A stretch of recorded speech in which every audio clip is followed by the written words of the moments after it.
Vampire the Masquerade Bloodlines is an undead video game. It was released in 2004 to little fanfare, bankrupted the developer Troika Games, and sold a measly 72,000 copies. But in the past 18 years it has risen from the grave. A far-sighted few could see something special in the uniquely modern setting, peopled by memorable characters, and began working almost immediately to rid the game of the countless bugs and glitches that marred the original release. Dozens of writers and reviewers have also worked tirelessly to sing the game's praises and convert a new generation into fans of a masterpiece that was strangled in the cradle. Bloodlines now enjoys a well-deserved afterlife, finally recognized as one of the dark heroes of computer gaming. But what made the game so special it was worth digging up from its early 2000s grave, and adding it to the acknowledged masterworks of role-playing? I hope to add my own humble voice to the litany of praise Bloodlines has received, and explain why it deserves to still stalk the minds of gamers nearly 20 years after its tragic demise.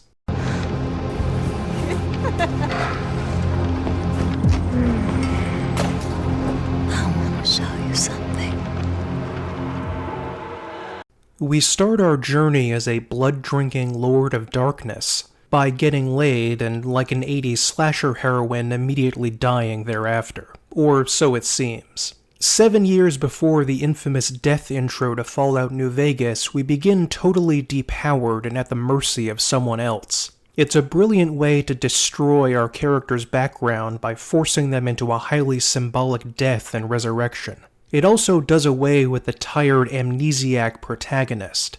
We watch everything that we were brutally removed by chance, making us more free to adopt our new vampiric persona. The accused that sits before you tonight was not refused permission. Indeed, my permission was never sought at all. But as some of you may know, the penalty for this transgression is death. Forgive me. Let the penalty commence.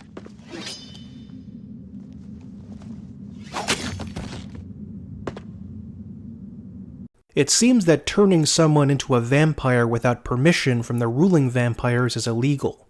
All of the vampires in the audience are the primogens, the acknowledged leaders for each bloodline in that particular city. All the most powerful kindred in Southern California are right there, front and center, watching you, the new player on the stage, in your weakest and most humiliating moment.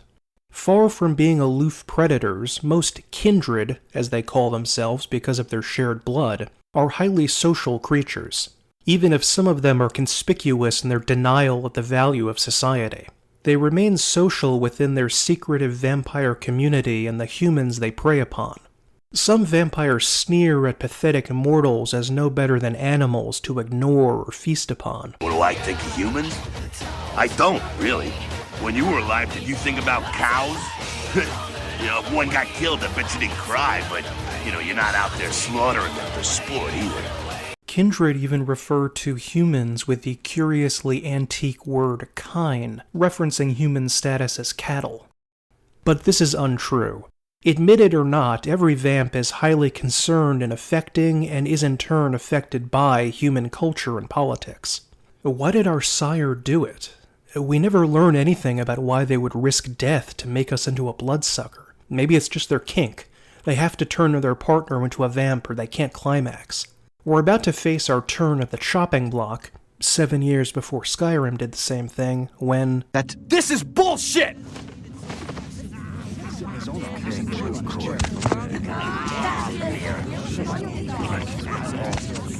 All I'm saying is that he better not do it. If Mr. Rodriguez would let me finish, I have decided to let this kindred live. Though not obvious at first, it's incredibly important that we begin Bloodlines on a stage, in front of an audience, trapped, powerless, stared at, and expected to become a player, performer, portrayer that someone has written. The primary conflict has been set up succinctly in the opening cutscene. Vampire society is huge and complex, but thankfully the game slowly introduces us to what we need to know. The prince who rules over Los Angeles is called LaCroix, an ex-Napoleonic army officer now claiming lordship over all vampires in Southern California. The titular Masquerade is a 1,000-year-old vampire custom to keep the existence of kindred secret to mortals. If we violate that secrecy too often, it's game over. The central theme pulsing underneath everything we do is law versus chaos, a theme in role-playing games going back to the tales of Elric of Melniboné, and reaching its apex in Dungeons & Dragons' Planescape setting. The Planescape setting was strongly influenced by the world of darkness and its bloodlines.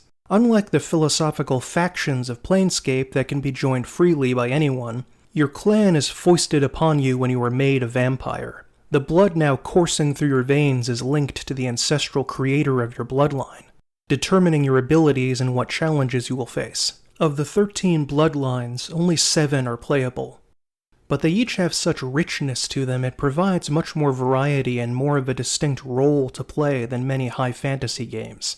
Each clan essentially combines the race and class of a more traditional RPG. It also feels like a guide explaining how your character will act without being a rigid set of instructions. Each clan points you in a certain direction about how to traverse the world and how to influence the world around you with your special abilities. But a worldview with a heavily political component is implicit within each clan. The kindred who saves our life is Nines Rodriguez. You gotta understand, kindred. You're carrying a 6,000-year curse in your blood. No matter how powerful it makes you feel, that blood is a tangle of chains that's going to leave you bound in servitude the rest of your existence.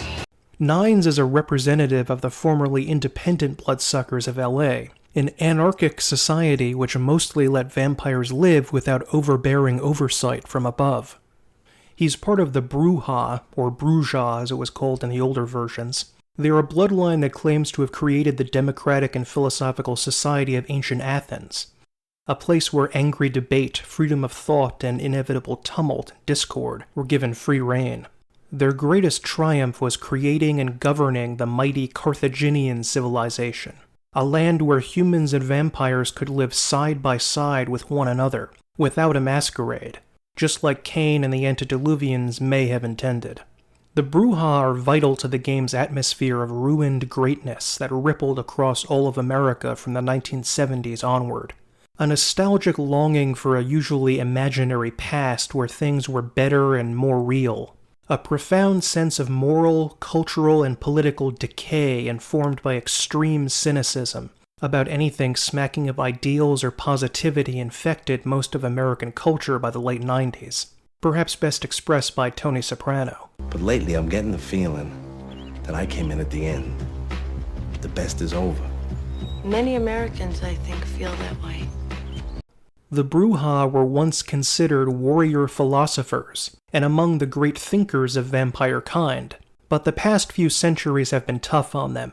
Most of the Bruja are rabble-rousers, contrarians, reckless individualists, and rebels with or without a cause. They have very little tangible power in either the human or vampire world. They condemn power in all its forms, but stare at it hungrily all the same. They're a bunch of malcontents. They get pumped up by rousing the rabble they keep around them. Like that's hard. Nothing breeds faster than contempt. And that's what the Bruja are all about. Jealousy and contempt. But philosophers were not always respected, upstanding members of society. Most of them were ignored, some were persecuted like Socrates, and at least one was a literal homeless man who masturbated in public. The outcast wretches of the Bruja sipping blood in a skeevy dive bar are likely more akin to real philosophers than their bitter enemies, the gentrified Ventru want to admit. The most unique part of the Masquerade series is the multiple ways you can interpret each clan. Even wildly contradictory iterations can be found within the same grouping, like a hyper-individualist and a communist both repping the Bruja. Could the Bruja be brave soldiers in a battle to overthrow tyrants? Or a deluded bunch of dreamers consumed with ideas that sound great, but are too utopian to ever work out in the real world? Jeez, it just makes sense. Power should be redistributed amongst all of us, not just a few. Communism would actually work for Kindred, where it fails with humans. It's just common sense, you know? The Ventrue are probably the most short-changed of the clans present in Vampire the Masquerade Bloodlines. Unlike the democratic Athenians or the merchant princes of Carthage, the Ventrue shilled for ancient Rome, and when that fell, attempted to restore its glory by sponsoring the Crusades to the Holy Land. A quick anagram of Ventrue can be venture, as in venture capital. Nowadays, the Ventrue are boardroom CEOs, exerting the power of money and business. Ventrue claim to defend kindred existence by being staunch defenders of the Masquerade. In this age of information, videotape, and weapons of mass destruction, the Camarilla is more necessary than it has ever been. The alternative to thorough secrecy these days is extinction. The only Ventrue we have contact with is the game's primary villain, Sebastian Lacroix. Scheming, manipulative, effete, and wicked, Lacroix cannot be liked or sympathized with. Prince Lacroix controls the Camarilla, a law and order group of vampires dedicated to protecting the vampire community from discovery by humans, or a cynical front to extend power by claiming to be enforcing rules that would be followed without any authority. In the distant pre-Camarilla past, entire communities of Cainites were hunted nearly to extinction by the Inquisition. The game takes the Bruja position that the Camarilla is a self-interested authoritarian group forcing laws on kindred that really don't need them. It would have been more exciting if there was no right or wrong answer and each choice you made had both good and bad consequences. Like supporting the Anarch Free State leads to increased hunting by humans, and they're just generally more aware of vampiric existence and we need to hide more. As it stands, the game makes it clear what path is right from the very beginning. The battle between Bruja and Ventrue will inform most of the game as, at the very least, a backbeat thrumming away while you do pretty much anything. Unless we appease Lacroix, the anime sword of Damocles held by the sheriff will come down right on us. Amongst the many classes, only the vile Nosferatu are to be avoided on a first playthrough. Nosferatu are legacies of pre-Bram Stoker vampire folklore, which presented them as diseased monstrosities to be shunned and hated, rather than seductive hypnotizers. Nosferatu suffer masquerade violations if a civilian sees them, forcing you to sneak in the sewers most of the time or utilize their stealth magic. Everything else is fine for your first attempt at the game, though admittedly some clans shine more at combat or stealth or persuasion than the others. The World of Darkness setting was never really about the combat anyway. It worked best always as a vessel for storytelling and fascinating environments to explore. So if your character isn't all that great on the fighting front, it really doesn't matter. Not only are we metaphorically killed at the start and given a traumatizing near execution, we start as the boot-kissing lickspittle of the scheming prince of Los Angeles. The brief tutorial section is narrated by none other than John Bender DiMaggio of Futurama fame. He keeps things simple and unencumbered by arcane gothic explanations for our condition. Yeah. Yeah. Hell yeah, you're feeling it. I can see it in your eyes. You're a born-again predator. Feeling that blood bubbling inside you, lifting you up. That's it, kid. That's what it's all about right there. The voice acting throughout the game is superb. Even minor characters are fleshed out with a slew of experts like Phil Lamar, adding so much personality you'll remember a street vendor from Bloodlines faster than the main character of most games. The ladies call me, oh God, but you can call me Fat Larry with a F-A-T, cause I know I got a weight problem, I just don't give a fuck. To add to the confusion of vampire lore, yet another political group called the Sabbat is sowing tension in the Big Orange. The Sabbat do not have clan-specific codes about hiding their existence. They disregard the entire masquerade and openly want to enslave humans. The game portrays them as mad dog killers, more pathetic than anything else. This is a massive oversimplification of the Sabbat in the lore, though. It also negates the possibility that even if the Sabbat are evil, they may in fact have the right choice in ignoring the masquerade and recreating a society with humans and vampires fully aware of one another. Instead, they're a generic bad guy to provide action set pieces with. They're ultimately a red herring in the overall plot to boot. After learning about fighting, feeding, shooting, lockpicking, and all of the other RPG tropes, we're finally ready to start paying off the debt we unintentionally earned by becoming LaCroix's fascist flunky. I think if I were in the shoes of our main character, I would have just skipped town and never come back as soon as LaCroix cut us loose. But maybe I would be scared to abandon everything I've ever known and be hunted down and killed. The closer we are to LaCroix, the farther we are from harm, even if he's probably trying to kill us. Our first home is this dismal little crash pad above a pawn shop in Santa Monica. Not exactly the nicest neighborhood, but we'll have to slum it for a while. It seems that the prince's agent we've been sent to find has set up a computer for us, and given us the username Suckhead. Charming. Mysterious messages from a friend give vague warnings about our chances in this game of bloodsucker chess we're becoming a part of. But now it's time to hit the streets. Me? Before all this, I was a hacker. Good one, too. There wasn't a system I couldn't crack. Telcos, DOD, you name it. One time, I emailed the president all the nuclear missile activation codes. And the FBI was shitting their pants. The greatest strength of Bloodlines is the atmosphere oozing out of every scene. Nighttime Los Angeles is part of a long-standing theme of urban decay running parallel to the aforementioned fallen greatness in American fiction, also going back at least to the 1970s. Vastly increased crime rates and poverty made the urban wasteland a popular subject of the time. It was explored even more famously in Cyberpunk, another RPG setting that gave birth to a number of games back in the late 1980s. Bloodlines exudes the same urban squalor perceived through anti-authoritarian punk attitudes, just in the present day instead of the near future. You bore me, businessman. Everyone knows that corporations rule today. There is even a mixed vampire cyberpunk hybrid game called Bloodnet. It didn't do well, but it's a great concept. Shadowrun even included vampire characters as humans infected with a deadly virus. Some issues of White Wolf magazine in the 90s included rules for World of Future Darkness, a blending of the two genres that really needs more exploration in the future. Mixing vampires and cyberpunk in a futuristic sandbox seems like a guaranteed hit for a bold developer. The World of Future Darkness never went beyond the conception phase in the magazines, but it obviously has a lot of potential. There are more than a few Matrix references here in Bloodlines, especially the end-of-game assault on a corporate building that is very reminiscent of the Matrix action climax. The enemies are even wearing leather trench coats a bit like Neo. The jump animation also looks quite a bit like the famous Matrix jump camera turn sequence.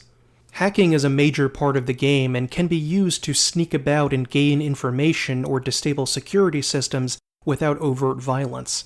The computers look more like they belong in 1994 than 2004 with their DOS-like screens and keyboard interface.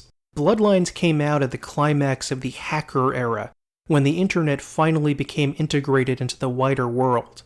The hacking abilities, even the way the email look, have a very old Internet 1.0 feel to them, when computer usage was limited to a select few. A huge part of why I personally enjoy Bloodlines is the incredible feeling of 90s nostalgia it gives. Even though it was released in 2004, it has a distinctively 90s aura around everything from the gritty streets, gangbangers, industrial and techno music, self-aware humor, openly cheesy but ironic dialogue, and subverting genre fiction. The 1980s seems to be an infinite font of nostalgic programming. Stranger Things has children who weren't even born in the 80s romanticizing the era and its music. 90s nostalgia has not really taken off yet in popularity. The era did have a much gloomier tone, look, and feel compared to the blindingly bright neon colors of the decade of excess. Maybe the sad boy vibes aren't as popular, but I grew up in the grungy 90s and Bloodlines immediately takes me back. Like cyberpunk and vampires, a 90s nostalgia is an incredible, untapped concept to explore. Bloodlines' music, which immediately takes me back to about the years 1992 to 2002, is easily in the top 10 game soundtracks ever. The licensed music includes Ministry, the godfathers of industrial music,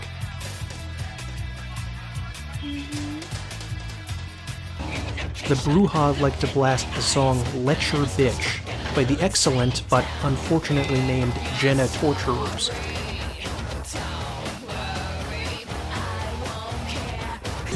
And the most famous song is in the very first club, The Asylum and Isolated by Chasm. The climax of the 90s saw the long-presaged popularization of electronic dance music, from a small rave scene in the 90s to ubiquity in movies like The Matrix, just like the democratization of the internet that was happening at the same time. Bloodlines' score by Rick Schaefer is maybe what you could call cool electronic. There's a gritty backing synthesizer thrum with a suave, calm Predator's eeriness over top. No matter what you're doing on the streets, it feels like the tightly controlled lust and anger a bloodthirsty predator has surrounded by his prey. The dungeon themes are more overtly horror movie themed, with long stings, discordant electro blasts that signal a sudden shift from ironic vamp nightlife to genuine creepy terror. Rick Schaefer also did the music for Neverwinter Nights' Mask of the Betrayer, one of my favorite RPG soundtracks ever. It's a shame he hasn't worked on more stuff, but he seems to be returning for Bloodlines too. Music for any game is like its blood. It's always there unseen, giving precious energy to everything you do, even if you are not overtly thinking about it. Without the soundtrack, a game is lifeless, empty, and dull. Bloodlines' edgy, horror-influenced electronica feels like the background score to a 90s TV show. It reminds us of the role we are playing in the vampire world and the humans entertained by it. I show up at the beach with the money, right? 4 of these guys, they come out of nowhere. Junky pricks, hit me with a bat. Never should have gone alone. Amateur move. I should have handled those pricks. Goddamn dirty Cali rat bastards. The first thing that preoccupies us is not romanticizing our melancholic solitude as a miserable creature of the night, it's money. Cold, hard cash. This seems a bit odd to worry about something so mundane in the supra-mundane world of vampirism, but it makes perfect sense for gameplay and story. Demons, ghosts, werewolves, mummies, almost any other preternatural creature exists apart from the world of humans. Vampires are dark reflections of humanity itself, and as such obey human rules like property and money. In some ways, being forced into the human economy keeps the beast at bay. The more we follow some sort of human convention, the closer we are to our own struggling humanity. This is perfectly keeping players grounded. Bloodlines is obviously an RPG of some kind, but more directly it's a resource management simulator. The main story beats are undercut because every time they begin, the first task of the player is to find a way to support themselves economically enough to do the next task. We get paid for our work, but it's in piddling small change, compared to the risk of unlife and limb they entail. Typically, RPGs avoid the trivium of merely existing, but a vampire can't do that. We are constantly reminded of our blood supply and how weak and useless we are without it. Blood?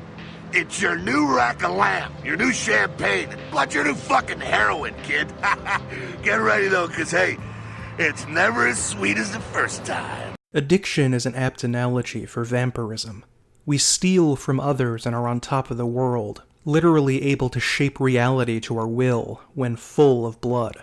We may eat from human victims, but then we feed on ourselves and soon the magic is gone.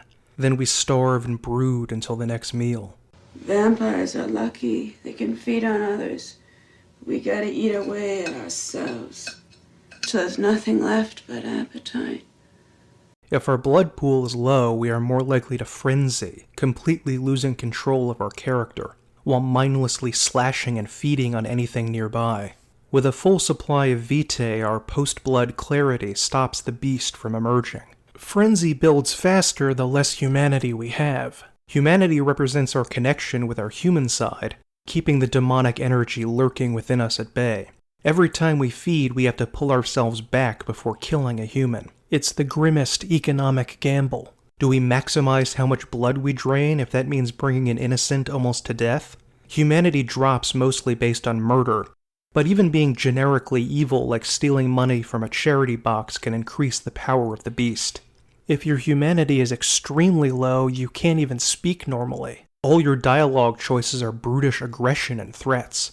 You can raise humanity by doing good deeds and taking more care with how you handle problems. A young woman is blabbing too freely about vampires, so you have to stop her to preserve the Masquerade. You can simply kill her or even feed her to a ravenous flesh-eating vampire, but to keep your humanity you can choose to trick her and send her away from the city. Unless you go out of your way to be as malevolent as possible, even to your own detriment, keeping a high humanity score is easy. Too easy.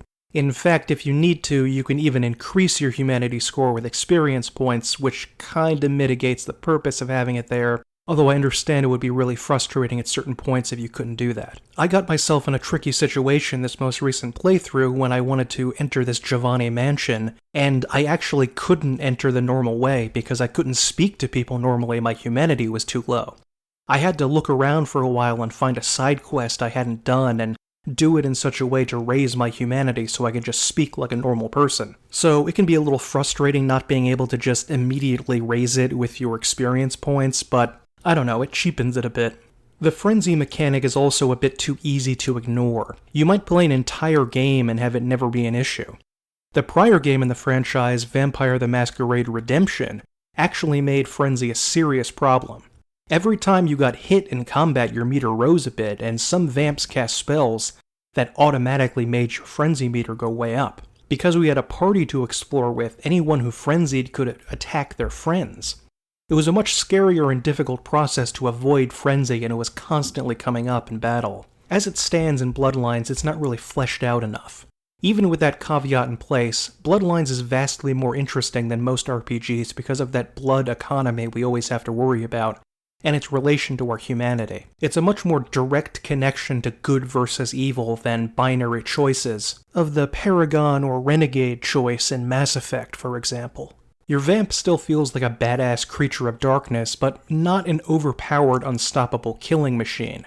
That link to blood always pulls us back from the edge of being superhuman, and reduces us to grabbing rats for a quick snack. The first quarter of the game grants you all of the incredible power that comes with being an unholy monster, then throws you back down to earth in a scummy neighborhood doing grunt work for a fascist suckhead who probably is trying to get you killed. The feeding scenes do a great job of visually explaining the horror of the act. It's not just a quick slurp in a menu screen or a gentle kiss of the neck like in the Elder Scrolls. All around the victim becomes dark. The only thing that matters to us is the blood, and we indulge. Finding victims to drain isn't easy. The humans wandering the streets are usually in sight of someone else. You can't be caught in the act, or you'll break the masquerade and be attacked by police. So you have to stalk the crowds until you spot weakness. Like a man taking a leak behind a club, or a lady taking a shortcut through a dark alley. Feeding is actually on your character sheet merged with the unarmed combat skill. The higher the skill, the easier it is to feed on the unwilling, i.e. anyone you're not in the middle of seducing, as the game puts it. You don't need to put points into this technically, but later stages involve very long stretches of combat without a break to tank up on blood. Refilling from hostiles in the dungeon is expected in certain areas, so putting at least a few points into that skill is almost required. Victims are stunned after feeding, so you can just walk away without an issue. The easiest way to feed is also the most expensive, giving $50 to a sex worker going to an out-of-the-way place, and you can feed automatically. The game does not shy away from the long-standing association between draining blood and eroticism. The female vampires even make it more sexual by wrapping their legs around the victim's back in a sexual pose. The maddening hunger is always churning away in our mind. We're always looking for a human to leech power from, and we do it in the most intimate setting possible to make it really creepy. Do you understand the parasite? It attaches itself to a life form and feeds. It's also another great way to bring us down from that supernatural height of power fantasy that we will get to explore, but even later in the game we're always reminded that we're really just a parasite on human society. Our first set of tasks involves the criminal underbelly and their victims, both of whom exist on the margins of society. Listen, it's like I've told you types about 1,000 times now. We know we can't hunt round here, alright? We're minding our own business. No reason to hassle the weaklings. No matter how far down the totem pole we are, there's always someone worse. We get a brief look at the social cast-offs of the kindred community, the so-called thin bloods. Vampires become weaker the farther generationally they are from the origin of the species. The curse in the blood grows weak, and some of these wretches can even go in the sun and eat human food. True vampires hate them because they're seen as disgusting and heralding a time when all vampiric blood weakens to the point of nothingness. Sort of like the Cainite version of that obsession with decline and degeneracy I mentioned before. Thin blood have trouble accepting exactly what they are because no one will take the time to teach or help them. They have an especially miserable life, unable to live in human or kindred society. We can choose to help them out in some way or just ignore them. That's what Lily tried to tell me. But what I don't understand are the rules and the terms and the reasons some of them are at our throats claiming we're harbingers of the apocalypse. That's what I want to know. The lumpen, whether sex workers, homeless people, gangbangers, or the thin-blooded wretches, are all barely noticed by any group, kindred or kind. Our contact Mercurio is a ghoul, a human who regularly ingests vampire blood. It has substantial narcotic effects if you drink it without first being drained of your own blood. We even get the chance to make a ghoul of our own. The moral dimension of enslaving someone is removed because we don't really know what this entails, and it's either this or she dies. The process would have been more interesting to roleplay if we knew that ingesting our blood would create a sniveling servant without a will of their own. It's really kind of sad to see her like this. Finally, you're back. I thought maybe something happened to you. I shouldn't even think such a thing. I mean, if you disappeared, how could I go on? But you're here now. I'm so glad when you're near me. Would we be willing to morally compromise ourselves in that way to make our unlife easier? The ethics of human vampire enslavement are overlooked. Mercurio needs us to recover explosives from some unfriendly gangsters in a nearby beach house. The mission is a showcase of immersive sim complexity of action and outcome. We can threaten the thugs, sneak around them, kill them all, cut the lights to distract them, optionally steal Mercurio's lost money to make him extra happy. This is the kind of depth that all video games should have, not a large number of tasks that are performed in a single way one after the other, but a small number of quests with multiple options to explore in each build. All vampires have access to magical powers they refer to as disciplines. Each clan has a different set, but they all begin with two basic disciplines. Blood Heal, which allows you to heal very rapidly, and Blood Buff, which increases your strength, dexterity, and stamina. Blood Buff is much more useful for that dexterity increase because it lets you lockpick at a higher level than you ordinarily would. The increase in strength is of marginal importance in combat at the very best, and that stamina increase barely seems to do anything. Your blood healing ability works quickly enough that you can use it in the middle of combat. In fact, I found it to be a necessity in most combat situations, maybe even more so than the offensive disciplines you get. Still, it's not like using a health potion. It takes some time for the blood to heal you, so you would have to hide and wait for it to go back up a little bit or run away from the enemy while you wait for it to regenerate slowly. You do gain a huge burst of healing, like a health potion, by using blood packs or feeding off of people in combat, so keeping a few of those blood packs at hand is usually a good idea, just in case. You don't get enough to use them continually, it's just sort of an emergency usage. I'm the finger down your spine when all the lights are out, and the name on all the men's room walls. When I pout, the whole world tries to make me smile, and everyone always wants to know who is that girl.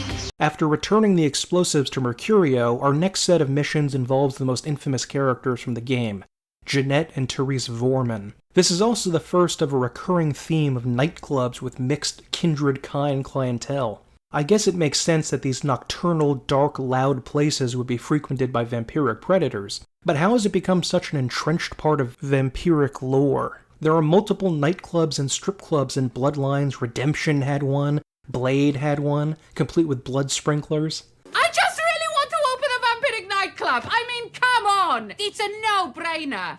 The best part about the clubs is that we can bust a move. Everyone will eventually start dancing around you. This was my generation's Commander Shepard dance. If you have the seduction skill, you can even get free blood from club patrons.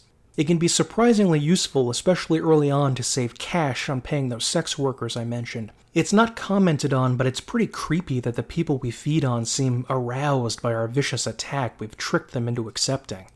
Speaking of arousal and exsanguination, whenever I play Bloodlines, I'm immediately reminded of one of my fave X-Files episodes. Again, more 90s nostalgia. It's called 3, and it's from early on in Season 2. They only come out at night. They drink human blood. Agent Mulder never believed in vampires, but Friday, he'll be seduced by one. Mulder has to track a mysterious group of vampires draining people in the Los Angeles area. Naturally, we spend some time in a spooky vampire nightclub. The blood drinkers, both human and vampire, are obsessed not so much with death, but the living death of boredom, in unfulfilling fake lives. A hit of human life energy gives them a brief high before they sink back from the sanguine ecstasy. The whole episode has an eerie horror vibe to it and could have been the pilot for a Masquerade-based vampire TV series. And as it turns out, a few years later one did appear called Kindred the Embraced. They've already entered your world. We have kindred in every walk of life, Frank. We're all around you. On April 2nd. All I ask is for a moment. Get ready to enter theirs. Right as your friend now. Rock and roll! Kindred the Embraced premieres Tuesday, April 2nd on Fox. I guess the full name would be Vampire: The Masquerade _ Kindred: The Embraced. It was only loosely based on the tabletop game, and the action was set in San Francisco. Of course, one of the main characters is a toreador who owns a sweet vampire nightclub. Kindred only lasted 8 episodes before swift cancellation, but it could have grown into something good with time. Unfortunately, all of the vampire lore confused audiences. It would have been better to slowly introduce the complexities of the undead from the perspective of the main character, and thus the audience, rather than assuming everyone already understood it. It didn't help that major roles went to human characters who are always far less interesting than hopelessly romantic, Anne Rice brooding bloodsuckers. Vampires have never gone out of fashion and never will. We still have a chance of making a new Masquerade-based show if there's someone with the guts willing to make it. The Vorman sisters are part of the lunatic clan of Malkavians. All vampires have a mixed blessing and curse about their blood. Malkavians have a gift of prophecy, able to penetrate the dim web of events around them to see what's really going on, but at the price of severe mental instability. One Vorman is open and cheeky with her sexuality. You can even seduce her if you have the high enough skill. She sides with the Anarchs. The other is prim and strict, a Camarilla supporter.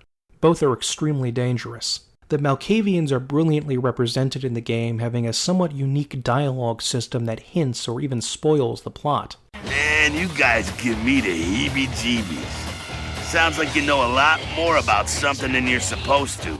Malkavians are usually not recommended for a first playthrough, but it's so much fun to talk to news anchors over the TV or get into arguments with stop signs, it's more than worth it. Think of it as a bit of Wild Wasteland if you're familiar with New Vegas. The Malkavians have my favorite discipline, dementation, which causes the victim to become insane, including immediately trying to destroy themselves, being distracted by hallucinations, and attacking anyone nearby in a berserk frenzy. It's really, really fun.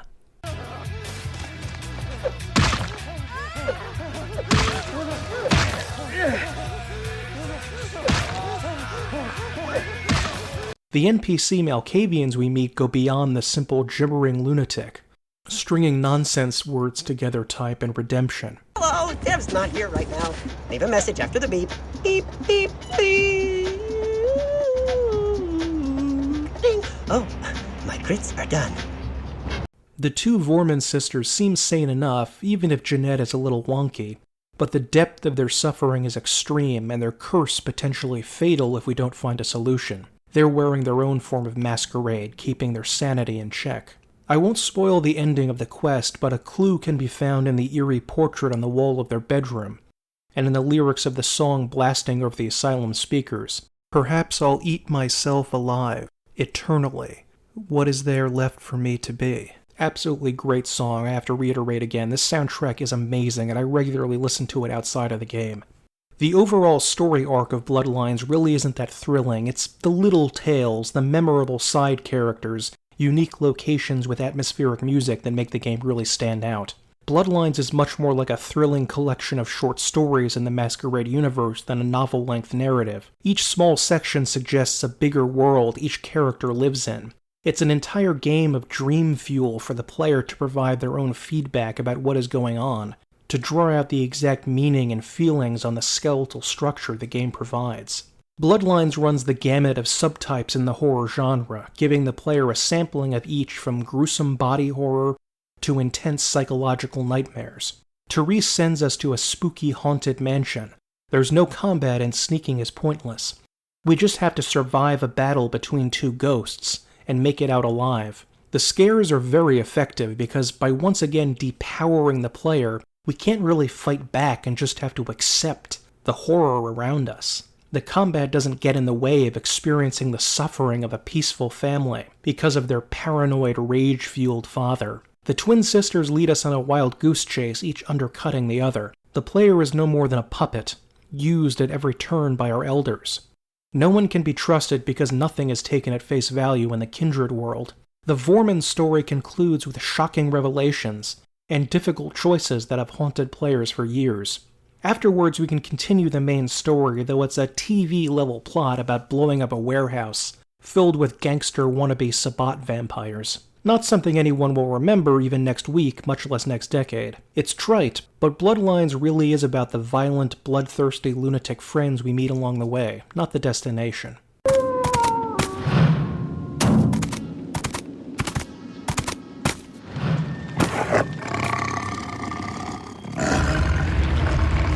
But the mission isn't a total loss, because we do get to meet Beckett. I see my reputation, for once, does not precede me. My name is Beckett. I haven't been following you, per se. We've just coincidentally been at the same places at the same time, for different reasons. So sorry if I unnerved you. Beckett is a major character in the tabletop Vampire the Masquerade series. He shuns the political struggles of other kindred and is instead fascinated by the ancient history of vampires. According to kindred mythology, the first vampire was the biblical figure of Cain, the first murderer. God cursed Cain, who must now walk the earth feeding on his slain brother's children, i.e. humanity. The antediluvian past of Cain is vitally important to our near future. Even immortal vampires have a myth about the world's end, Gehenna. Armageddon, Doomsday, the end of all kindred. It's a common facet of most mythologies. Fear that the world will end. Many believe Cain and the antediluvians will return to consume or destroy all kindred. I wholeheartedly disagree. Far in the background of our story about liberty and tyranny is the looming destruction of all life and unlife. Apocalypticism adds even more late 90s nostalgia, reminding me of the paranoia about the millennium. It was in some ways the climax of the late 20th century obsession with decline and failure. Times changing presage the end of everything for the most pessimistic. Crucially, Beckett rejects these superstitions as allegory for societal transition, asserting the primacy of social changes over mystical prophecies. I believe Cain's a figure concocted to personify the transition from nomadic society to agrarian society. That myth, like most, has been twisted by time.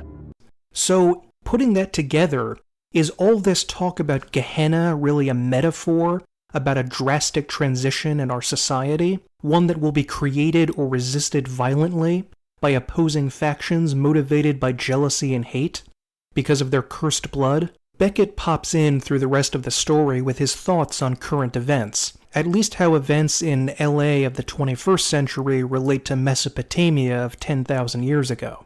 In a cynical age, Beckett may be the most cynical. Maybe that's why he gives the game's most important line.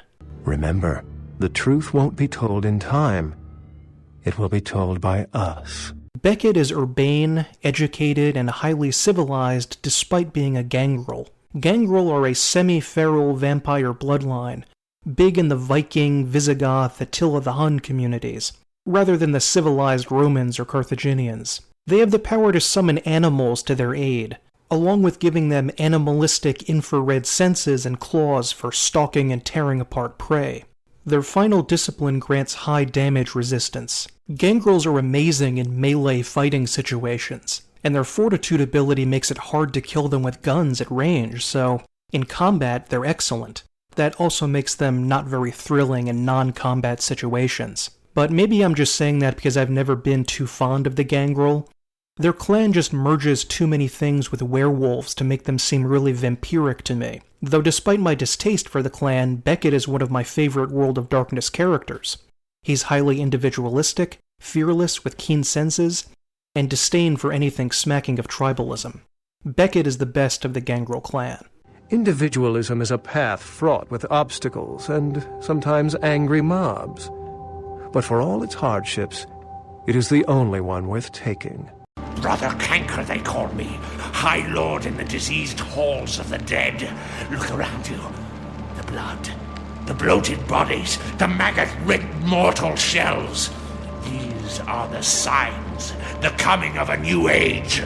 Later on in Act 2, we find ourselves in the second hub area of downtown LA. Our arrival signals another jump forward in the overarching plot. But yet again, the first thing that occupies us is snagging as much money as we can lay our claws on. Hours tick by in side quests, robbing apartments, killing gangsters, and most importantly, getting involved in a local mob-owned nightclub. After taking care of the Russian thug extorting the place, confession will slowly build up money over time. There is really no way to grind for cash in Bloodlines, so setting up a revenue stream is one of the most important things you can do. There are real-life churches that have been converted into nightclubs. It's a perfect metaphor about the age of grace and mystery declining, until nothing left is a cynical grab for money and pleasure.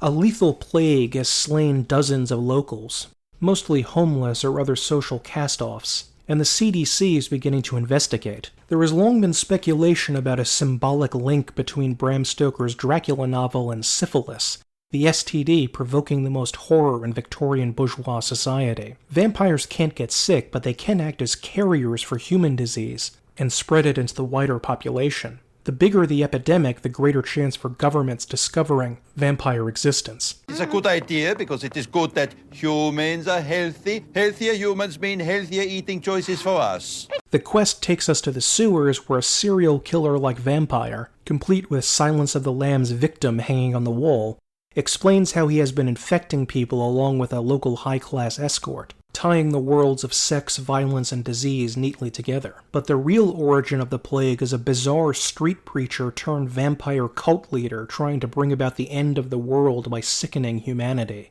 Bishop Vic, as he styles himself, is clearly unhinged and murderous, but he has the clarity to view vampirism itself as a disease, and horror all its own. Something other proud kindred, Camarilla or Anarch, refuse to admit. You talk of disease. What about the disease that you and I both carry? Our flesh remade into nothing more than an abomination, feeding on our brothers and sisters like so many cattle.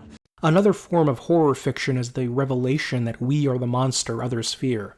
Solving the plague issue gets us some brownie points with the local Anarchs. We can also turn in the mission to the local Tremere Regent, their word for Primogen. In the Middle Ages, the Tremere were public enemy number one for most kindred because of their meddling in occult magic and murdering elder vampires. In the modern Knights, they're actually upstanding members of the Camarilla. The Regent looks a bit like Vincent Price in the Tomb of Ligeia. Probably because of time constraints, the Tremere do not play much of a role in the game, although if you play as one, you can unlock an apartment in their headquarters. Not much of a reward, functionally, but good nonetheless. Tremere magic is among the most useful of all disciplines. The starting skill is a blood magic missile. It costs a bunch of blood, but it doesn't miss and does excellent damage through the middle game. A later spell allows you to steal blood from a target and add it to your blood pool, but it costs blood to use the spell in the first place, lessening its value. The best spell allows you to boil the blood inside an enemy's body, causing them to explode. It's an instant death spell, though you are vulnerable, especially to ranged attack, while casting. Tremere also have one of the best disciplines in the game, Dominate, possessed by them and the Ventru. You can send enemies into a trance or a daze and escape rather than engage in battle, or get the enemies to hurt themselves or each other. Very useful for missions where you don't want to get into open combat. The unofficial patch for the game, which is linked in the description by the way and highly recommended if you want to get this game running at all on Windows 10, makes Dominate even more useful by adding the Sleep spell.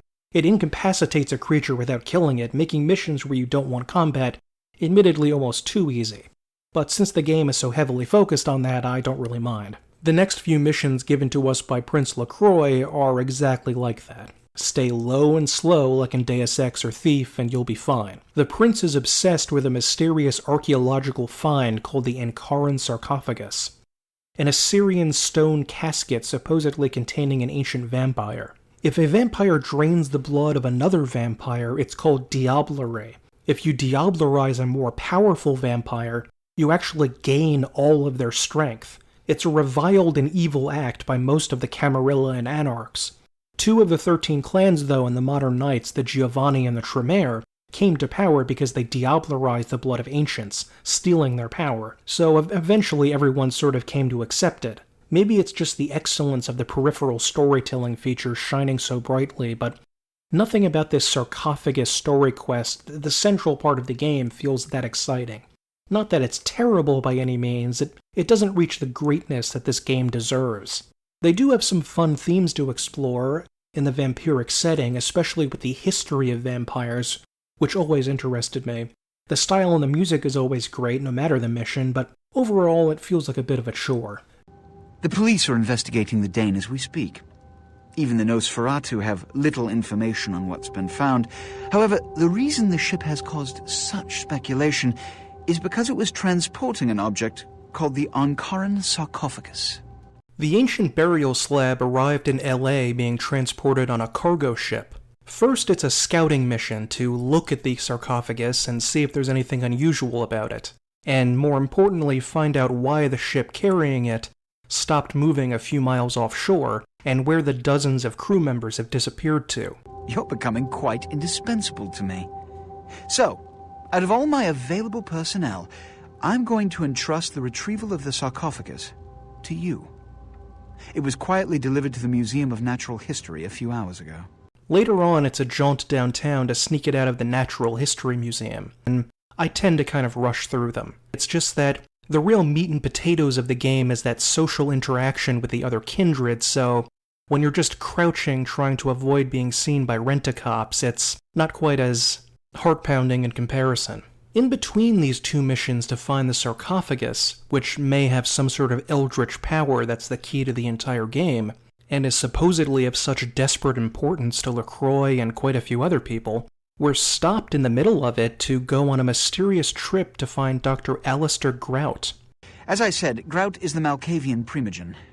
His behavior and home are eccentric, to say the least. He's developed a paranoid bent lately, so you may have to check under every bed in the place for him. Grout is the primogen of the Malkavians, and seems to have nothing to do with the Ankaran business at all. Why bother interrupting everything to check up on him? Reading between the lines of what every character tells you is just as important as interpreting what they have to say. Just the fact that we're going there in the middle of all this hustle and bustle surrounding the sarcophagus tells us there's a little bit more at stake here. Whether it is born of habit, from addressing their unwashed, ill-educated subjects, or from their own deep-seated beliefs, their linguistic flourishes belie a faith in superstition over the providence of empirical reason that must be an all-pervasive theme in this society of darkest night. Damn it all, now I'm doing it too.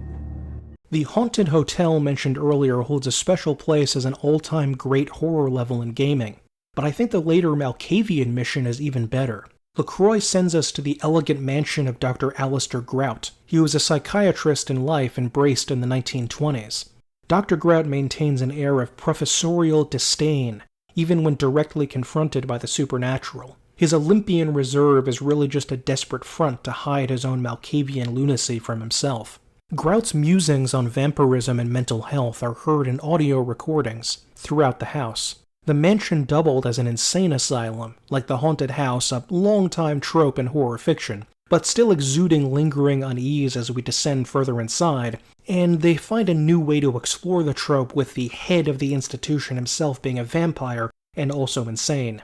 Most of the vampires inside it are so lost in madness we can sneak by them or snap their necks instantly with stealth. Tell me I'm wrong about this, but I feel the patients here have more than a passing similarity to splicers from BioShock, with their odd masks, nonsense muttering, and general frenzied insanity. And this was 2 years before BioShock even came out. Stealth kills are the only place where Bloodlines combat really shines. In fact, now that I think about it, does snapping a vampire's neck, which you can do here, insta-kill it? I didn't think that would, but anyway. Stealth, though my preferred way of playing this, is far from perfect, and in fact it often seems to work too well. It's really only good compared to how bad some of the later combat stuff is. I mean, how can I tell if I'm in stealth if I can literally walk right in front of someone without them seeing me? The mission also sets up an obvious red herring about Nines Rodriguez murdering Grout. It comes across as too implausible that Nines is responsible. A little more moral grayness from all the characters would have made your choices more intriguing for future playthroughs. But we do also get to meet the delightfully hammy character of Grunfeld Bach, a Teutonic vampire hunter with such fanatical faith he can manifest magic powers. As you burn, tell them it was Grunfeld Bach who sent your damned soul to that lake of fire. All agents of Satan shall return to whence they came. Let this righteous display serve as a promise to all who serve the Archfiend Lacroix. It doesn't mean the religion is right, by the way. It just means that he believes it is right enough for magic to happen, I guess. This is a fantasy setting, ultimately. The mansion has an unpleasant tone of perversity to it, as we hear Grout describe his increasing bouts with insanity, and yet he also seemed to increase his horrible surgical experiments on his various patients. The mansion itself seems to be designed in order to fray the mind of whoever walks around in it, with fake mirrors, multiple hidden passages, a strange mausoleum place with sunlight pouring through it. And there's even one incredibly scary room with some very spooky mannequins. And this was a really spooky mannequin scene several years before Condemned Criminal Origins did something similar. This game is just way ahead of its time. The air of queasy, insane discombobulation is only heightened by the end of our mission, because we don't ever actually get to meet Alistair Grout. When we get there, he's already dead. This is another potent clue that missions given to us by Lacroix cannot be trusted, and are not going to end in an expected way. Our expectations are going to be subverted. There may never have been a chance to win the mission at all. Bizarrely, for such an open game, we have no choice but to tell Lacroix about seeing Nines at the Grout Mansion. This sends Nines running to the hills to avoid a blood hunt, a ritual call for every vampire in the area to kill him on sight. The sarcophagus has also been stolen, right from under our noses by persons unknown. It seems that the Nosferatu, the secret keepers and subterranean spies of the vampire world, were the ones that informed Lacroix of the sarcophagus's location, and for some reason or another he can't contact them. So in the hopes of maybe finding the sarcophagus again, we have to go find the Nosferatu, and that means continuing to work for the odious Ventru. What I want is a simple exchange. Last week I paid for a certain item, a movie, and this evening I got an email saying that the seller is ready to deliver it. Unfortunately, he's become a bit paranoid all of a sudden. Won't meet me in person, won't drop it off, won't even answer his phone. Says he'll send the location of the pickup to a computer in the nearby internet cafe tonight. You see where I'm going with this? Next up on our LA tour is a trip to Hollywood. Its primogen is Isaac Abrams, a toreador, a bloodline obsessed with art and culture, perfect for the glitz and glam center of mortal trickery, as it's disdainfully called by another clan. Toreador are the best looking and most seductive of all the clans. Their talents are not particularly useful, at least compared to some others. Auspex gives you a kind of a heat signature of anyone walking around, letting you see through walls. It's useful in theory for sneaking, but other clans have the ability to activate a cloaking device, essentially, so this isn't all that impressive. Auspex does grant a bonus to wits, letting you hack computers better, but you'll probably be putting a bunch of points into computers anyway, so it's a little bit questionable. Celerity, both the Toreador and the Bruja have this, let you move very fast. It's effectively giving you bullet time if you're using guns, but feels underpowered in most occasions. You don't really seem like the Flash when you're moving around, and are still very much vulnerable to being shot. It was actually far more powerful in Redemption, to be honest. Finally, they have Presence, the old vampiric hypnotism skill. In Bloodlines, it lowers enemies' stats in combat and has a chance of stunning them briefly. This is okay, but any opponent is deadly even with a stat debuff, and the stunning only works if you're very close to an enemy in melee range. And there's usually multiple enemies all around you, striking you with range, so one or two may be stunned, but his 4 or 5 friends are still shooting you. It's really only useful if you have a melee build, and even then, only kind of useful. I enjoy the Tori lore and like playing an expert seducer character in the clubs. Aren't you cute? Except replace cute with absolutely repulsive. Oh my gosh, my loser sense is tingling. Yeah, I think we should see other people. Immediately, and never look back, or look or speak to each other ever again. I'd tell you when hell freezes over, but there's always that chance that it might, so let me just go with the definite no way in hell. I'm not gay, but I'm willing to learn. But their disciplines in this game are all pretty terrible, leaving you without a trump card in combat and not much value in the sneaking or persuading skills. And what makes it even worse is that your final outfit is a red leather, I think, even though it looks like velvet, bodysuit, and, or a tracksuit maybe. It looks awful. There are even more nostalgic legacies from the past that were dead by the later 2000s, like seedy adult video stores stocked with DVD and VHS, and even an internet cafe. The net cafe is called Ground Zero. Is it inappropriate to say that's early 2000s nostalgia? Probably. Appropriately, our task for Simon is to discover the origins of a mysterious bootleg videotape, supposedly showing actual murder by monsters too real to be Hollywood effects. Once more into the dirty underworld we go to find porn and snuff film distributors. Hollywood is probably my favorite hub in Bloodlines. The other 3 hubs feel like they could be in almost any city, but Hollywood is the most distinctively LA-like. The quests and characters feel like we're acting in a campy, vampy movie or TV show from the era. One of the first things we can do is actually clear out a plague of zombies in the local cemetery for a man named Romero. The music even has a theremin twang of campy sci-fi movies from the 50s every now and again.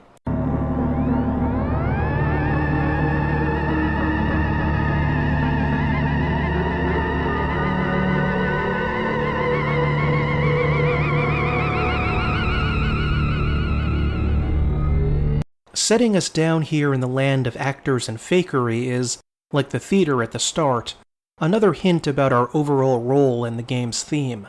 The investigation eventually leads us to an inconspicuous house in the Hollywood Hills. All the dungeons are introduced with beautiful shots of the buildings we're about to enter. They serve no functional purpose, no enemies or items are usually outside, they're purely for setting mood. It's just a cinematic establishing shot with deference to story rather than action. The monsters are very real and controlled by a hideous Zamishi flesh shaper. The Zamishi are what happens to a kindred who views humanity as cattle to be used and discarded. There is nothing special or unique transcending the reality of bloody physical matter. Their magic lets them break, twist, and rearrange blood and flesh into monstrous creatures, like this ottoman made out of skin. He literally calls this furniture. What would possess someone to make simple household objects out of meat? Wouldn't you just want to go to IKEA? In this part of the Zamishi mansion, along with our apartment in downtown, there are actually a few paintings that look suspiciously like Francis Bacon's paintings of George Dyer. Bacon became famous by drawing human figures that were twisted or mutilated in some way to look horrific and evil. He's drawing the beast present in all humans out to the forefront, and they look surreal and eerie. Even more so than the Ventru, Zamishi are unreformed aristocrats seeking total dominion over humans and other vampires. Ventru wants subtle control with honeyed words.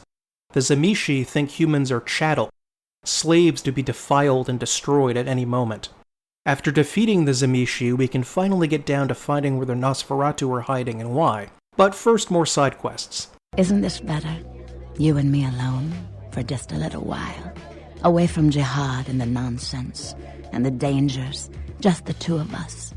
I don't want to spoil the moment, but there's a reason I needed to speak to you alone. The strip club Vesuvius is run by Velvet Velour, an appropriately seductive toreador complete with lingerie jiggle physics. She sends us on a mission to kill a wannabe screenwriter. He's crafted a script with some interesting themes behind them. Well, in my story, it's not like about garlic and bats, okay? It's about vampire societies and stuff. You know, like, what would vampires be really all about? I mean, how do they blend into society without being discovered? Bloodlines is filled with these little fourth wall breaking moments, including speaking directly into the camera at the player and commenting on why each club only plays one song over and over again. It's probably time to mention something that is probably obvious even if you are only peripherally familiar with Bloodlines. The entire game has a wry comic tone to it. There are scary segments here and there, of course, but they tend to be contained within the dungeons. The connective tissues between the segments are filled with humor, and it can undercut the more serious moments.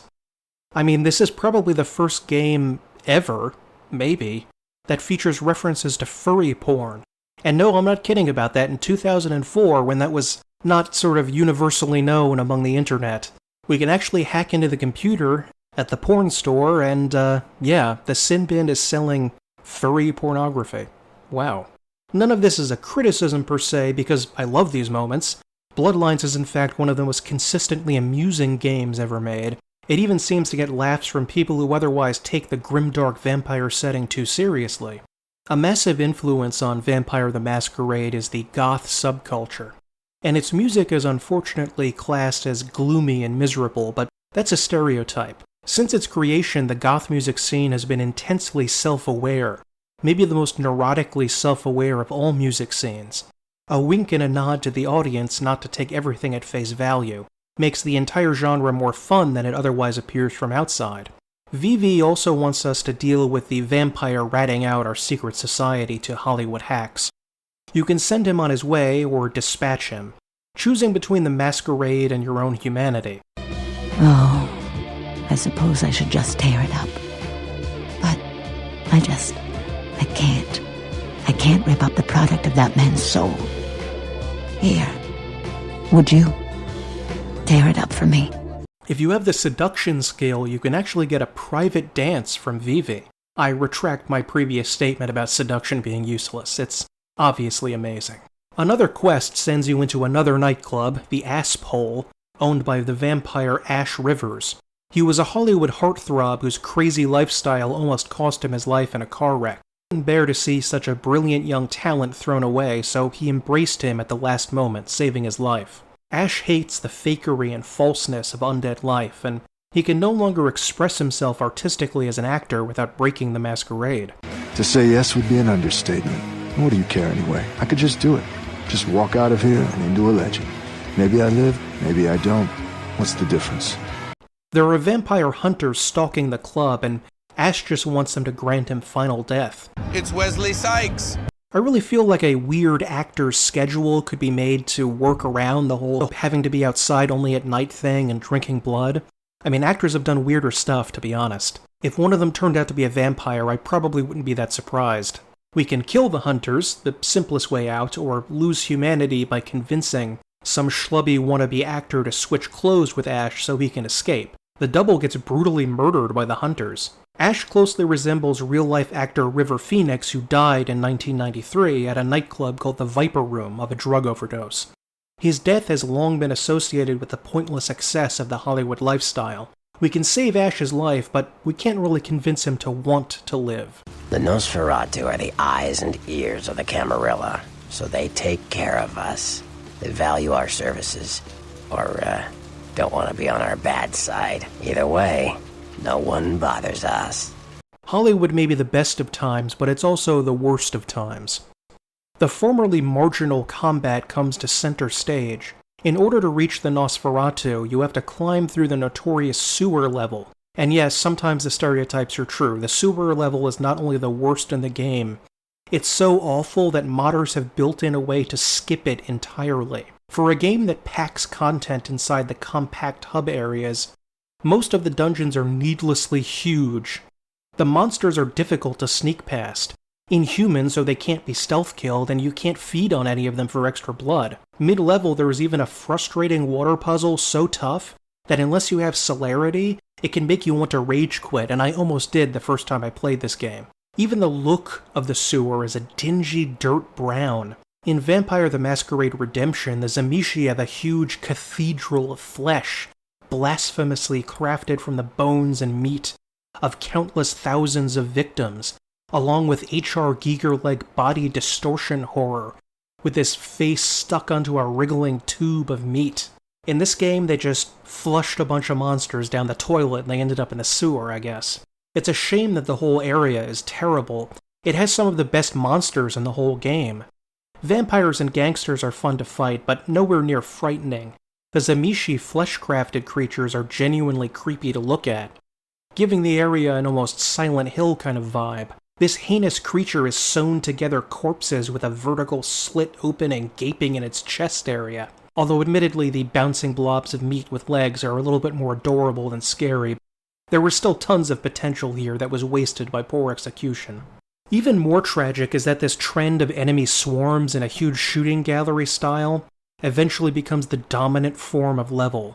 In fact, after your first playthrough, I can't even recommend playing the last quarter of the game, at least not without rushing through it. It's just one exhausting kill fest after the other. Story beats and characters are, as always, excellent, but it's just not worth the tiresome, dull hours of combat. Much has been said about the dreadful problems afflicting development. Troika Games was treated horribly, and as happens too often, they were forced to release an obviously unfinished game, 2 days after the release of one of the biggest games ever, Half-Life 2. But I don't think that was the only issue. The devs appear not to have had a firm goal in mind as to what the game was trying to be, and instead of seamlessly integrating multiple styles of game, they welded them together haphazardly. The renowned Sid Meier, game dev on the Civilization series, has a great quote about multiple conflicting types of game. They should have made a choice to have the game heavily combat-focused, or Deus Ex stealth game, or maybe an adventure game without any combat whatsoever. Not that it's impossible to make multiple styles correctly blended together, but as it stands, they used a shotgun approach on multiple styles, and the game is very uneven on the points where they didn't quite hit the target. Vampire the Masquerade might be best with no combat at all, like Disco Elysium, and that's exactly what was done with the more recent game, Vampire the Masquerade Swan Song. You still have to feed, but the entire game is exploration and dialogue. As much as I think that this fits the setting, I probably would still prefer to have a game, ultimately, that had combat in it and combat as a choice, and I don't think it's doomed to failure in other attempts, even though it wasn't very good in Vampire the Masquerade Redemption either. Melee attacks amount to wild flailing about and a jarring switch to third person. The game's models look extraordinary in a speaking session, less so when you're moving about. Despite the janky look, Melee is actually the better choice earlier on because of a severe lack of good weapons until around the mid-game. And even then, the price for ammunition is so high you'll be bankrupted in a pure guns build. Aiming a gun requires waiting an absurd amount of time for the target reticle to shrink. Only after significant increase in skill is it more bearable. Automatic weapons also have an absurd amount of kick, making it very hard to hit anything.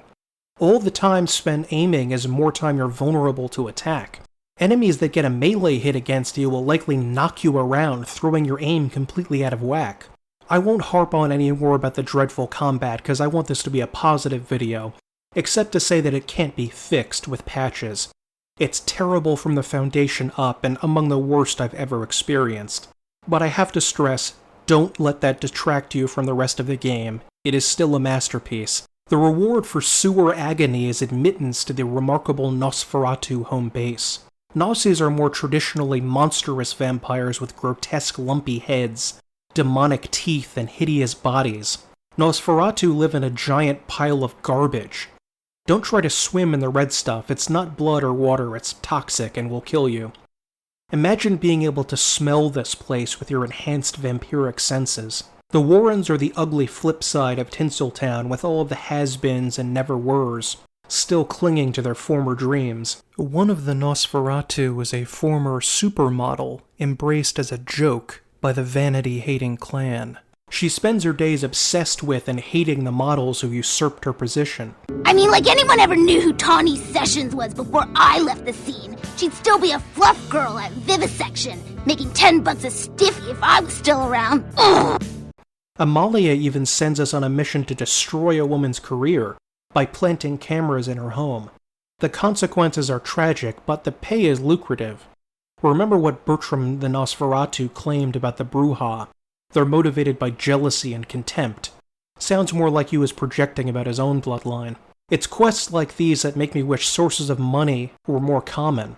But the game's economy and monsters are so tightly controlled. Like a more traditional TTRPG, you get your experience points from completing quests and exploring, not by mass murdering monsters. Everything is controlled from your money to your character. You can't even pick up weapons from enemies. If you already have one of that type in your inventory, you only take the ammo. I mean, you should at least be able to pickpocket the victims you feed on. Worky, you're a vampire. Why don't you just take money from the victims that you kill? Because I'm a vampire, not a thief. The Nosferatu are led by Gary Golden, a movie star in the glamorous early days of Hollywood. Gary's one of the best characters in the game. He exudes old Hollywood style beneath a thick layer of sarcasm and contempt. He's forthright about nothing except his obsession with film and the world of movie stars. Because Nosferatu find it so difficult to physically interact with humans because it would break the Masquerade, they're actually one of the clans that are the most filled in on the entertainment world, because they get a lot of what they experience from other people through movies, TVs, and now the internet. Unlike the Toreador who like to make the art, the Nosferatu learn social norms by experiencing that art. If you play a Toreador, Gary doesn't hold back his violent hatred for your pretty boy face and charisma. I want to stick your lovely face in a piranha tank. I want to apply an acid glaze to your sculptured body. I want to throw your pocket mirror under a thresher and watch you fetch it. But I'm no butcher, boss. Are you? The Nosferatu nest is directly below the infamous Hollywood Forever cemetery that was featured so prominently in Kenneth Anger's Hollywood Babylon. The real-life cemetery has even been a place of worship for cinemaniacs, obsessed with long-dead celebrities. The Skeletal Dinner is a party for the misfits, a classic western from 1961 starring aging Hollywood types and a soon-to-be-deceased Marilyn Monroe. Clark Gable gives a speech about trying to catch a dream. I changed it all around. Smeared it all over with blood. I just gotta find another way to be alive, that's all. It may tell us a bit about where Gary's cynical disgust comes from, and about how our character feels being used as a cheap dog's body to do all the work no one wants to do. Gary seems to know where the sarcophagus is, but, like with everyone, he'll only tell us if we do something for him. Even Vivi, who is so sweet and pleasant and kind and seemed to be genuinely affectionate, she was using us too. Everyone does. In order to help out Gary, we have to rescue a Nosferatu trapped in Chinatown, sending us to the game's fourth and final hub area. When asked why he can't go himself, forget it, boss. Chinatown. Counting all the little references in Bloodlines is impossible. Nearly every moment is a postmodern reference to the tropes and cliches of TV and film. The most overt reference is the name of our prince, LaCroix, coming from a 1990s TV series called Forever Night, about a vampire working the night shift as a detective. You know I don't care about what happens to them, and neither should you. Some people change. But you're not people. You're never going to learn that, are you? Gary's reference to the masterpiece film noir from 1974 is another oblique hint that the game we're given may not be winnable. I don't just mean the jihad, as they call it, the kindred name for the endless internecine struggle between vampiric generations. The referential nature of the clues helps the player realize that, like Jack in Chinatown, we may have to accept a grim anticlimax to all our struggles. It might take to the end of the game to realize the big trick of becoming a Night Stalker. We're predators and parasites to humans, but we become prey in the eyes of all the other kindred who want to use and destroy us in their quest for power. Nosferatu disciplines include the incredibly useful Obfuscate, essentially a cloaking ability you can use to sneak around. Stealth is a bit overpowered with that ability's higher levels because you can more easily sneak up right behind someone for an instant kill. Animalism is the Dracula-like power to control pestiferous or predatory animals. Not quite as good as the Tremere magic, but it's useful. Finally, Potence is the most boring. It just makes you stronger for a few moments. Good for a melee build, but that's about it. Welcome, kindred. And thank you for respecting our traditions by announcing your presence in our domain. I am Ming Zhao, High Priestess to the people of Chinatown. We are called the Kuei Jin, though you may know us as Eastern vampires. It is a grave misnomer, I can assure you. Chinatown's atmosphere is, No more Yankee, my wanky. The finger need food! Well, maybe this is one part of the video gaming past we shouldn't be nostalgic for. This is my least favorite of the 4 hub areas. The preceding 3 all had a kind of urban gothic vibe that updated Victorian-era horror for a modern setting. A sudden shift to an East Asian look doesn't really fit well with the rest of the game's style. Gary the Nosferatu describes Chinatown as a cardboard mockery of a real Asian setting, and it shows. There are also no kindred in Chinatown.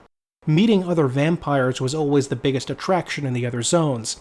Everything just feels a bit out of place here, though I did enjoy the mini-quest to help a Japanese schoolgirl straight out of an anime get revenge for her master's death.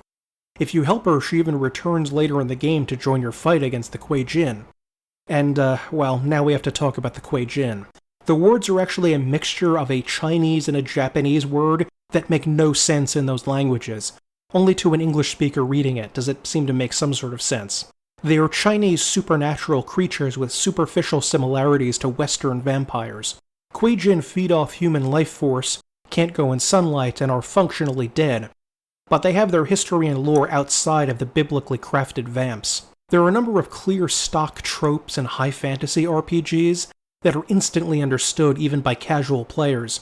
But it may have been off-putting to learn so many new concepts and creatures for Bloodlines.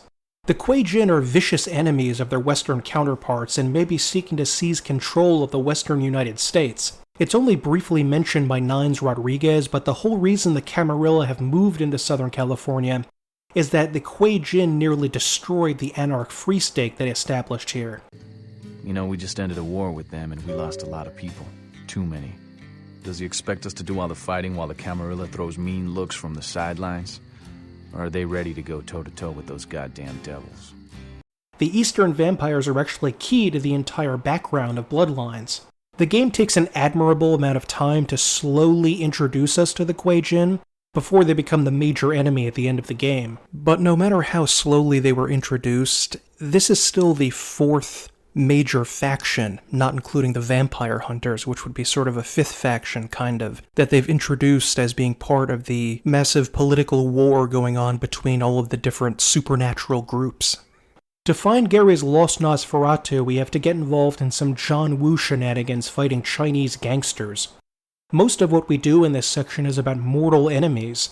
It feels weird to be threatened by crooks with guns after spending so much time murdering vampires and flesh monsters and zombies. We can also get more powerful armor by the most, colorful shopkeeper in the game, Zhang. I came to America after discharge from Chinese herbal remedies forces to help aging parents with store. Definitely, I am now American citizen. God bless the Allegiance flag! Each vampire clan has 2 pre-designed faces, one for male and one for female. Some of them look okay, others not so much. Even worse is that your clothing style is predetermined by clan. It changes with every upgrade, but it's a crapshoot whether you get something good or the Toreador red velvet jumpsuit, or tracksuit, or whatever the heck it is. Or if you're walking around shirtless like the Malkavian guy.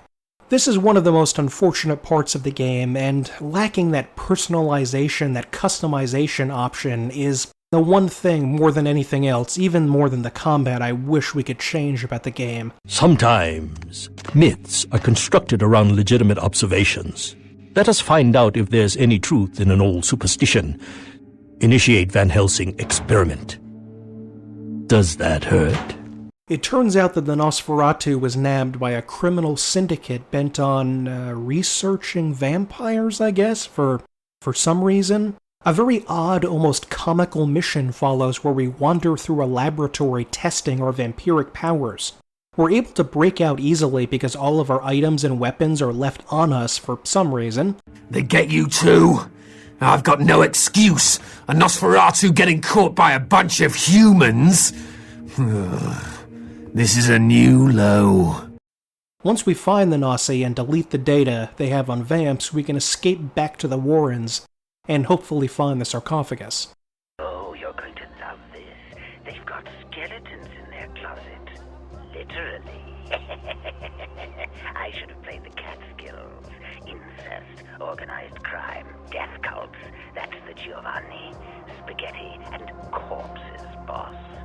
Gary informs us that the slab of Mesopotamian rock was stolen by the Giovanni family and hidden in their mansion. I don't especially like the Giovanni clan, partially because they adhere to a somewhat silly mafioso vampire archetype that makes me laugh. Michelli's a gangster. Call me Sal. Who's out to take over the city. What he didn't count on was a vampire. Come on, baby. Relax. With a taste for Italian. But mainly because canonically they destroyed my favorite vampire clan, the death-obsessed Cappadocians. Even before diablerizing the leader of the Clan of Death, the Giovanni had an interest in necromancy, especially involving ghosts. I was stunned to discover that vampire mafia is actually an established subgenre with movies, books, YouTube series. Maybe people actually enjoy this? In Kindred the Embraced, by the way, the bad guys were actually the Bruja, and they were portrayed as like lower-class gangsters, and the upper-crust Ventru Prince was actually the good guy in the series. And the other clans keep getting in our way. Had to burn down a gangrel last night. Shot him off his bike. Drove over him a couple of times. They might come at us, Eddie. There hasn't been a clan war in years. Who'd have thought Julian would have gone from Archon's enforcer to the damn Prince of Peace? Sometimes a war is good. Gets rid of the bad blood between the clans. Maybe there was a reason why the show failed. I don't think that makes a lot of sense with the lore. After cheating a couple out of their invitations, we can start milling about at the Giovanni party. The other clans we've encountered so far each had interesting worlds and relations to the overall vampire society. The Giovanni are just there to advance the plot with the Kuei Jin and LaCroix. Maybe it's because they're inherently not as interesting, but this is the first time in the game the vamp lore is kinda meh for me. The mansion is a blindingly white mess with ugly decor and uglier goons at every door. The Giovanni clan may have been born 6 centuries ago, but it still has a nouveau riche uncouthness about it. The content is really dialing down at this stage of the game, and there's a lot less to do. You can talk to a few Giovanni milling about the party and gain a few experience points, but that's about it. You can't even meet the Giovanni leader, Bruno, unless you attack the party randomly and start killing everyone. There's not any reason to do so, though. You can gain some help by persuading Nadia here, a Giovanni family member, to take you downstairs into this subterranean part of the mansion. And actually, it's much more interesting if you have the seduction skill, because you can seduce Nadia, who wants you to... Let's bring some life to this place.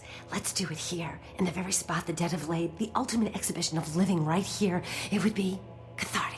Which is, something of a dubious prospect, but more importantly, she leads you down and unlocks the doors into the laughably titanic catacombs, stuffed with zombies, that were somehow excavated underneath this California mansion. After the downtown plague cult and Romero's zombie turkey shoot, this is the 3rd zombie level in the game. I was lucky enough to guess the right way and skip most of it in a flash.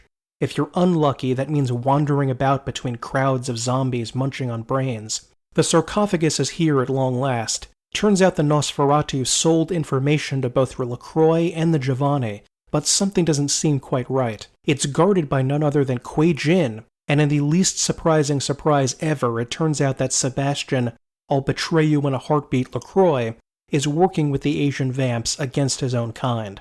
We did have an arrangement, LaCroix and I.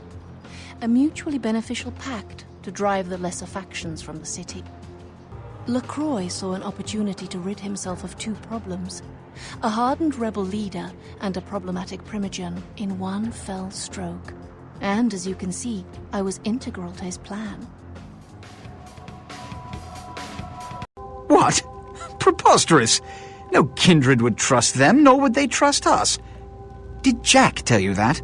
Because it sounds like you've been taken for a fool. Unfortunately, you can't really confront LaCroix directly about this, at least not yet. If you try to ignore any of his missions, he uses the dominate power on you and forces you to obey. You will go to the Elizabeth Dane. After this point, it's pretty much downhill for the rest of the game. gone. Or any new hub worlds, most of the little side quests, the fun really. The remainder of the game includes some potentially interesting plot moments, like the storming of a secret base of vampire hunters. We even get more moments with a ridiculous Germanic jerk, Grunfeld. I can't stand that he can essentially teleport around the room and snipe you from the other side of the arena, but he's so funny I'll give it a pass. After that, it's back once more into the breach in a long, punishing final battle against the Sabbat. You know, those useless weirdos that basically had nothing to do with the overall sarcophagus plotline? Mercifully, you can actually skip most of this too, thanks to the unofficial patch. Just hit this button, fight the last Samishi, and that's it. You need backing. You need the protection of one of the factions. Friends are the last thing you want to be without right now. But you have to get out of here. I got a driver who can get you where you need to go. Interesting guy, you like him.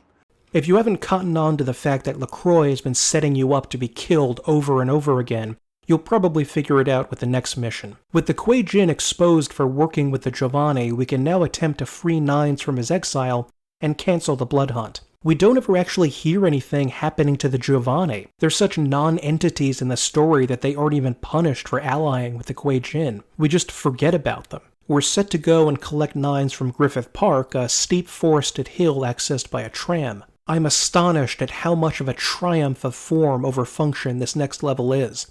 This might be the most beautiful part of the game, with a fire lighting the woods, and the city in the distance with ashes falling from the sky like snow. Yet the mission is dreadful. A werewolf appears and is literally unstoppable by normal means. We can't even injure this thing at all with automatic weapons. I don't really like werewolves, by the way, so this hurts my withered black vampiric heart to see a fuzzy boy treated like the vampire Terminator. First time, though, I had no idea you could actually kill the thing. I just assumed we had to run around until the timer ran out. Overall, I do enjoy things in games like this where they tell you one thing, but then you just say, no, I'm going to do the opposite, and it turns out the opposite can be done. So you subvert what the game master or dungeon master equivalent for a video game is telling you to do, and you fight back against it, and they give you the option of doing that, sort of like J.C. Denton and his brother, where they tells you to leave, but you can actually stay and save him in Deus Ex. Although I just wish this made a little bit more sense, because why do these guns not work? Is the werewolf's fur made of Kevlar? Despite all that, my overwhelming memory of this level, like the game, is the extraordinary atmosphere, style, and music. I want to live in this world more than any other game I've ever played. It's instantly familiar, but exciting and novel at the same time. Like seeing the past with new eyes that reinterpret everything. The game has a lot of issues because of how rushed it was, but I couldn't care less. It all seems to vanish into nothingness next to how perfect this fits into my retro aesthetic. Even with every fault, Bloodlines is an undeniable masterpiece.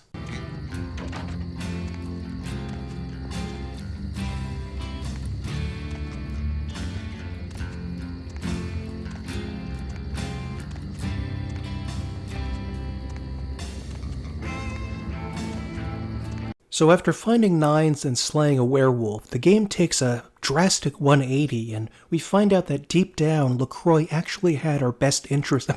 I'm just kidding. No, he's a fascist creep and he betrays us, again. We have to escape through Santa Monica without falling prey to a blood hunt called By LaCroix Against Us, because he claims that we killed Rodriguez. I don't know why Rodriguez doesn't just, show himself and say, hey, this is what's going on here, I'm not dead, but oh well. It's then time for a very important choice alluded to throughout the game. Do we pick the dictator LaCroix or the freedom fighter Anarchs? Okay, so it's not the most complex choice in the world, and there's a pretty obvious answer. Although I do applaud the game for giving us the best option ever. Choose no one and do it all for yourself. Something I hated about the ending of Knights of the Old Republic 2 is that you're punished for choosing a neutral ending. You get sneered at and attacked for not choosing the light or dark side. But here you can say to hell with everybody. You can also choose the sort of bloodless option of siding with the Camarilla through the Tremere Regent, but I don't know why anyone would want to bother doing that. There's no particular reason. I almost always choose to side with Nines in the end.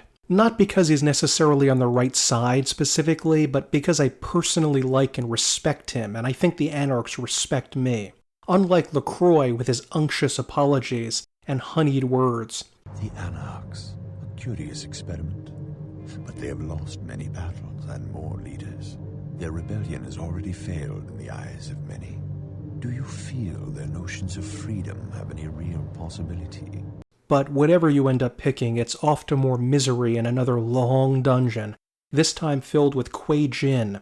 They're armed with crossbows, and they do absurdly more damage than guns against vampires. When a Kuei Jin holds them, they're fired like Choco Nu repeating crossbows, again and again and again, while when we get one, it's a standard slow-firing crossbow.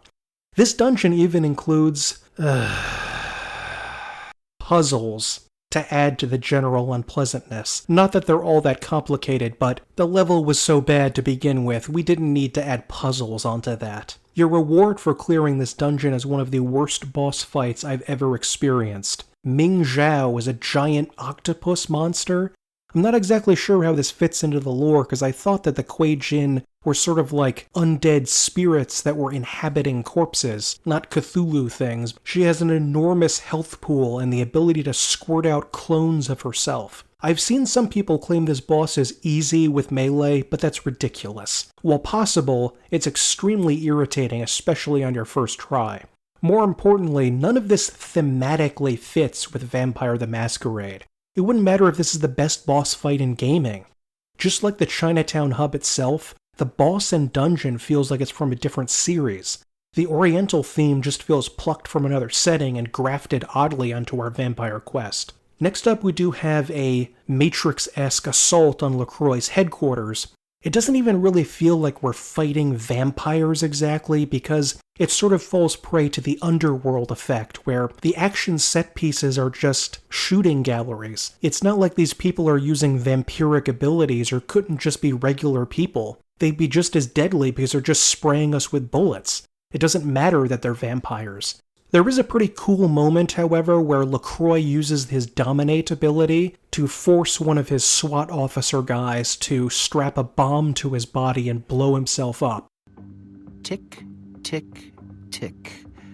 A bientôt, kindred. I did think that was a really cool thing that they put there, especially because you can send the bomb upwards to the next floor and kill everybody up there before you go up. And we do eventually get to fight LaCroix's sheriff, which I was initially eager for when I first played this game and was first going through this, but by the time I reached him I was really bored and just wanted it to stop. First is his standard form, then a final chiropteran phase while he flies through the air. If you haven't spec'd into ranged combat at this point, get ready for a bigger challenge. You can use the floodlights to blind the bat and crash it to the ground, but just shooting it is much more simple. It was an ordeal going through most of this the first time I played the game, and I just generally abandoned my playthroughs after the Society of Leopold quest. Most frustrating is that the ending is incredible, very memorable, and easily one of the best of the decade. So I tend to get to the end by cheating as much as I have to with console commands. Bloodlines fortunately has a large collection of cheats for God mode, infinite blood, clipping through the environment, giving you almost any item you need. Again, on your first playthrough you probably don't want to do that, but after that I tend to skip.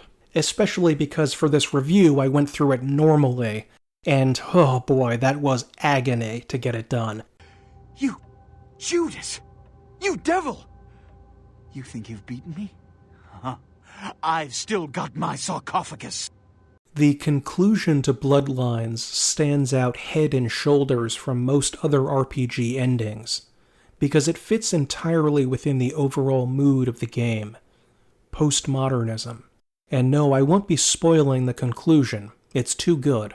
To return to the introduction of this video, what makes Bloodlines so well loved after all this time? The answer is as complex as the game itself, encompassing excellent setting and mood, 90s nostalgia, freedom of choice, multiplicity of playstyles, and memorable characters with excellent voice actors. But the one thing, the overarching reason, doesn't fit into the neat boxes used for ranking, like gameplay, combat, or even story and player choice. What gives a 20-year-old vampire game a special place in the memory of pretty much everyone who plays it is the game's tone. That elusive quality of what feelings are evoked when you consider everything in its totality. I mentioned earlier the wry comedy present almost everywhere. Even though I criticized it a bit, I can't imagine Bloodlines without it. Bloodlines decides to explore a self-aware vampire with the kitsch campy world of 90s vampire fiction. The audience instantly grasps the low-art world-building through constant references to well-worn tropes of horror fiction. That establishes a closer parity between author and player. We're not just passive receivers of what the story conveys to us. We are working together with a wink and a nod to explore and dismantle the entire genre. It's a fantasy world where even the supernatural monsters are jaded and cynical about the supernatural. Beneath the beautiful style is a very solid foundation of meaning. Bloodlines is the ultimate moment of showing, not telling. The fledgling is tossed into an ugly world against their will, brutalized by what he has become and used as a pawn by the old and strong. To win the game, we have to do something that seems inconceivable. Stop playing the game. That's the recognition that has to come to the player by the game's ending, and its most important decision about finally confronting LaCroix, authoritarians, fascists, whatever you want to call the Ventrue, or even the entire Camarilla itself. If you start playing their game, they've already won. No win state exists for the player of Vampire Jihad. With that realization, the fledgling is finally free, showing how you, the player, and the fledgling can develop the clarity to know your place in the world, what affects you, and how to overcome that, to go beyond the win-lose state itself. That's what makes Vampire the Masquerade Bloodlines so special. So that's a game I've wanted to talk about for some time, but was always a bit scared that I would be repeating what others have said, and let me know if I interpreted Bloodlines in a way you haven't heard before. And most importantly, tell me your stories about playing this remarkable game. I rarely see a game where there is just so much warmth and love for its story and world. Amidst all the negativity online, it's refreshing to see people treat this game with the respect it richly deserves. Do you think the sequel can live up to this masterpiece, or is it doomed to mediocrity? My name is Michael, and stay safe out there. The modern nights are a scary place sometimes. Until tomorrow, I remain a friend to all, and as always, when you have a friend in the Nightcrawler, who needs enemies? Jeez, I could go for one of them double-spaced burgers with the onions and the cheese and some bacon and the guacamole. Ooh. I couldn't come into work on account I bought a tamale from a street vendor and got to scoot something terrible. What a lucky thing, too, because that food poisoning saved my life. You have a good power meeting, or whatever it is you types do up there. Do you need any security? Well, you just ring the front desk and ask for Officer Chunk.